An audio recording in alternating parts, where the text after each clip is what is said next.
আপনারা তো সয়াবিন অনেকভাবে খেয়েছেন। আজ আমি একটু অন্যরকম করে তৈরি করব healthy recipe. Welcome back to my channel S কিচেনের পক্ষ থেকে আমি শেফালি নিয়ে এসেছি আপনাদের জন্য আরও একটি নতুন স্বাদের নতুন রেসিপি। সয়াবিন দিয়ে আর অল্প কিছু উপকরণ দিয়ে একটা হেলদি রেসিপি তৈরি করব। তো এখানে নিয়েছি 50 গ্রাম সয়াবিন, আমি গরম জলে লবণ দিয়ে ভিজিয়ে রেখেছি। নিয়েছি কুমড়ো, নিয়েছি আলু, নিয়েছি পেঁপে, নিয়েছি পেঁয়াজ, আর নিয়েছি টমেটো সস, আর অন্য উপকরণও আছে। তো আমার আরও নিত্য নতুন রেসিপি পেতে আমার চ্যানেলটিকে সাবস্ক্রাইব করুন আর পাশে থাকা বেল আইকনটিকে অল করে রাখুন, যাতে সবার প্রথমে আমার নোটিফিকেশান আপনার কাছে পৌঁছে যায় আর আপনি অতি সহজেই দেখে নিতে পারেন। দেখুন, সয়াবিনটা আমি লবণ আর গরম জলে ভিজিয়ে রেখেছিলাম। তো এইভাবে চটকে চটকে জল পাল্টে 5 থেকে 6 বার ধুয়ে নেব। তো সয়াবিনটা ধুয়ে নিয়ে আমি ফিরে আসছি। প্লিজ ভিডিও দেখা শুরুতে একটা লাইক দিয়ে ভিডিওটি দেখা শুরু করুন। আপনার একটা লাইক আমাকে অনেক দূরে এগিয়ে নিয়ে যেতে সাহায্য করবে। দেখুন, এইভাবে কিন্তু 5 থেকে 6 বার জল পাল্টে পাল্টে ধুয়ে নেব। দেখুন, সয়াবিন কিন্তু আমি 5 থেকে 6 বার জল পাল্টে পাল্টে ধুয়ে নিয়েছি। দেখুন, সয়াবিনটা রান্নার জন্য এখানে আমি কড়া বসিয়েছি আর কড়াটা গরম হয়ে এসেছে। এখানে দিয়ে দেব পরিমাণ মতো রিফাইন তেল। সবার প্রথমে আমি সয়াবিনটা একটু খুব সুন্দর করে ভেজে নেব। তো সয়াবিন যদি ভেজে রান্না করা যায় তার কিন্তু টেস্ট সত্যি অসাধারণ হয়। তো তেলটা গরম হতে দেব। দেখুন, তেল আমার গরম হয়ে গেছে। এবার আমি গ্যাসের জোরটা লো টু মিডিয়াম করে দেব। দিয়ে সয়াবিনগুলো দিয়ে লবণ আর হলুদ দিয়ে ভেজে নেব। যেহেতু লবণ দিয়ে ভেজানো ছিল তার জন্য কিন্তু আমি এখানে অল্প পরিমাণে লবণ ব্যবহার করব। আপনারা চাইলে সয়াবিন কিন্তু একটু সিদ্ধ করেও নিতে পারেন। যেহেতু আমি গরম জলে ভিজিয়েছি তার জন্য কিন্তু সয়াবিনটা আর সিদ্ধ করলাম না। তো আমি ভেজে নিয়ে ফিরে আসি। দেখুন, সয়াবিন আমার ভাজা হয়ে গেছে। এবার একটি পাত্রে তুলে নেব। দেখুন, সয়াবিন তুলে নিয়ে আমি এখানে আবারও তেল অ্যাড করেছি। তো তেলটা গরম হয়ে এসেছে। এবার আমি কুমড়োগুলো ভেজে নেব। আপনারা চাইলে কিন্তু সব সবজি একসঙ্গেও ভেজে নিতে পারেন, কিন্তু এখানে কুমড়োটা নরম সবজি, তার জন্য আমি কুমড়োটা আলাদা করে ভেজে তুলে নেব। তো এখানে দিয়ে দেব পরিমাণ মতো লবণ আর পরিমাণ মতো হলুদ দিয়ে লো টু মিডিয়াম করে কুমড়োটাও ভেজে আমি উঠিয়ে নেব। তো যারা সয়াবিন খেতে চায় না বা কুমড়ো পেঁপে খেতে চায় না তাদের জন্য কিন্তু খুব সুন্দর একটা রেসিপি।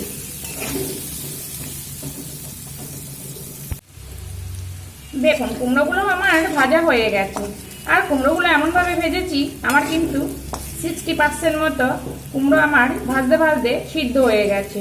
তো কুমড়োটা তুলে নিয়ে এই একই তেলের মধ্যে পেঁপে আর আলুটা আমি একসঙ্গে লবণ আর হলুদ দিয়ে ভেজে নেব।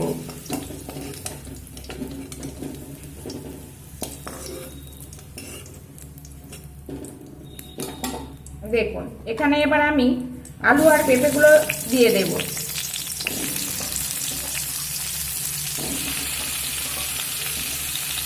আর দিয়ে দেব একদম অল্প পরিমাণে লবণ আর অল্প পরিমাণে হলুদ।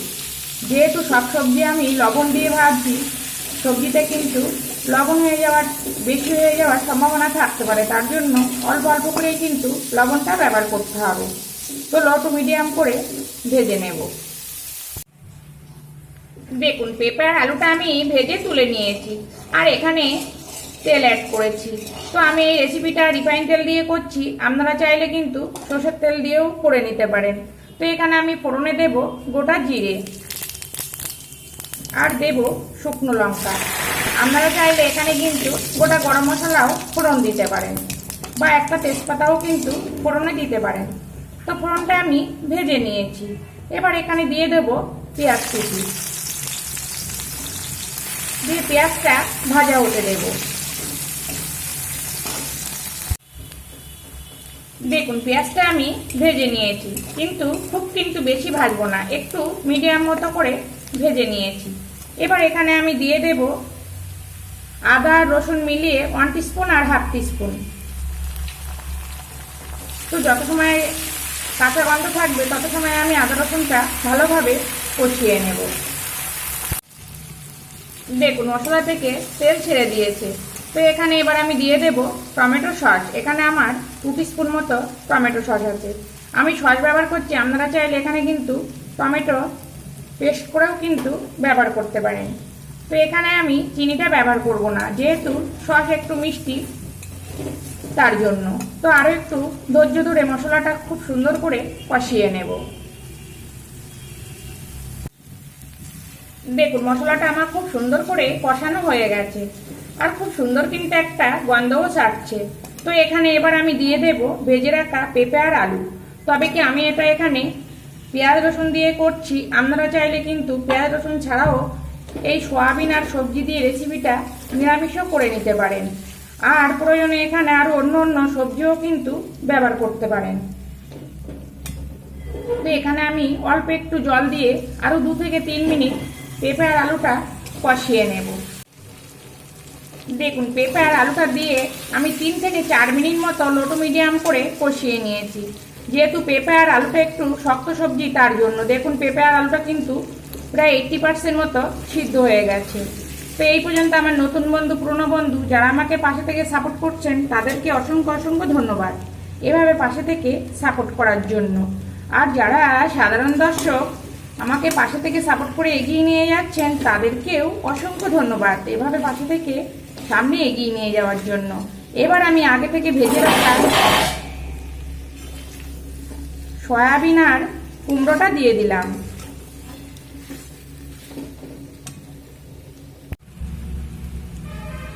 দেখুন আগে থেকে ভাজা সয়াবিন আর কুমড়ো দিয়ে আরও 2 থেকে 3 মিনিট মতো আমি লো টু মিডিয়াম করে কষিয়ে নিয়েছি। এবার এখানে দিয়ে দেব গরম জল। যে কোনো রান্নায় যদি গরম জল দেওয়া যায় তাহলে কিন্তু রান্নার টেস্ট অনেকটাই ভালো হয়। তো এখানে আমি পরিমাণ মতো গরম জল দিয়ে দিয়েছি, আর এই মুহূর্তে আমি লবণটা ব্যবহার করব না, কেননা আগে থেকে সব সবজি লবণ দিয়েই ভাজা আছে। তো এবার চাপা দিয়ে রান্নাটা হতে দেব।